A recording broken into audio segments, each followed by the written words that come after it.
Pemirsa, saat ini tingkat penetrasi asuransi di Indonesia masih tergolong rendah. Mengapa demikian? Apa penyebab utamanya?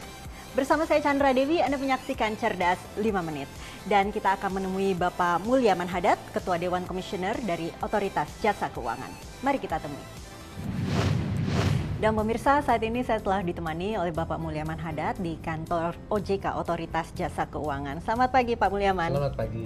Pak Mulyaman, ini berbicara mengenai penetrasi asuransi di Indonesia. Ini dikatakan masih rendah Pak ya. Kiranya apa yang menjadi penyebab utamanya? Salah satu penyebab yang dominan adalah pemahaman terhadap seluk-beluk asuransi yang masih sangat rendah. Sehingga menurut saya kita perlu ekstra usaha, tambahan usaha yang lebih keras lagi untuk memperkenalkan asuransi lebih jauh lagi ke tengah masyarakat. Ekstra usaha, kiranya kalau gitu, ini kan pelaku usaha sendiri ini di industri asuransi ada banyak ya Pak ya? Banyak. Nah dari para pelaku industri asuransi, kiranya langkah apa yang perlu dilakukan untuk sosialisasi ini? Jadi ada kewajiban industri, para pelaku bisnis, para perusahaan asuransi untuk lebih giat memperkenalkan asuransi ini kepada masyarakat. Karena tidak hanya sekedar asuransi jiwa, banyak asuransi kerugian dan asuransi umum lainnya yang menurut saya sangat diperlukan oleh masyarakat. Semakin tingginya pendapatan masyarakat, semakin tingginya daya beli masyarakat, semakin perlu masyarakat terhadap jasa asuransi. Mereka yang tadinya belum memiliki rumah, sekarang punya rumah. Rumahnya perlu diproteksi misalnya. Yang belum punya kendaraan, sekarang memiliki kendaraan. Kendaraan perlu diproteksi. Jadi sebetulnya permintaan terhadap produk-produk asuransi akan terus meningkat sejalan dengan pertumbuhan pendapatan masyarakat.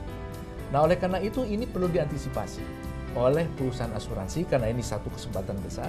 Tetapi juga ini penting bagi pemerintah dan OJK. Karena dengan semakin dekatnya akses keuangan, termasuk asuransi, bank, dan lain sebagainya kepada masyarakat, memungkinkan masyarakat menjadi lebih sejahtera.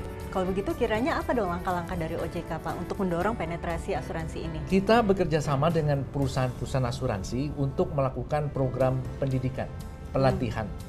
Dan juga tentu saja ini penting dari dua sisi. Dari sisi perusahaannya, dari perusahaan asuransi yang menawarkan produknya, kita minta mereka agar menawarkan dan menjelaskan produk-produk asuransi yang sesuai dengan kebutuhan masyarakat. Kemudian dari masyarakatnya kita dorong pemahamannya, pengetahuan keuangannya, terutama pengetahuan berasuransi. Agar dengan demikian nanti mereka akan berjumpa dan saya meyakini penetrasi asuransi di Indonesia akan semakin meningkat. Oke, untuk program-programnya sendiri ini Pak dari OJK, kiranya sasarannya kemana? Apakah untuk mikro atau ke makro ini justru? Kita fokus sekarang pada program asuransi mikro.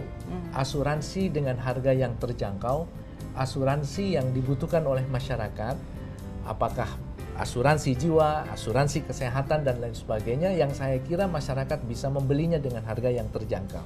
Oke, ini kan memang karena masyarakat banyak yang masih beranggapan bahwa asuransi ini barangkali masihlah kebutuhan yang tidak urgent ya Pak, tidak penting untuk dilakukan tentunya ini karena takutnya ini klaimnya tidak dibayar.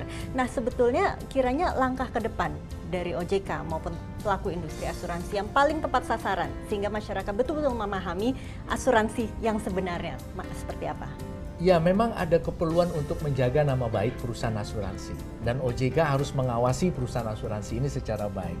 Nah, oleh karena itu tentu saja OJK harus memperkuat pengawasannya agar kemudian perusahaan asuransi dikelola secara baik, secara profesional sehingga ketika muncul kewajiban untuk membayar tagihan-tagihan dan kewajibannya kepada masyarakat, perusahaan asuransi bisa melakukannya. Jadi jangan sampai ada perusahaan asuransi yang kemudian ditagih oleh masyarakat tidak bisa membayarnya. Nah ini saya kira juga akan merusak citra perusahaan asuransi dan sangat mengganggu upaya edukasi kita memperkenalkan asuransi kepada masyarakat. Baiklah Pak Mulyaman, terima kasih atas waktunya. Mudah-mudahan kita sama-sama berharap penetrasi asuransi di Indonesia semakin meningkat di tahun mendatang ya Pak ya. Terima kasih. Namun saya harus mengakhiri perbincangan kita kali ini pemirsa. Saya Chandra Dewi, Cerdas 5 Menit, Cerdas Finansial. Sampai jumpa. Dipersembahkan oleh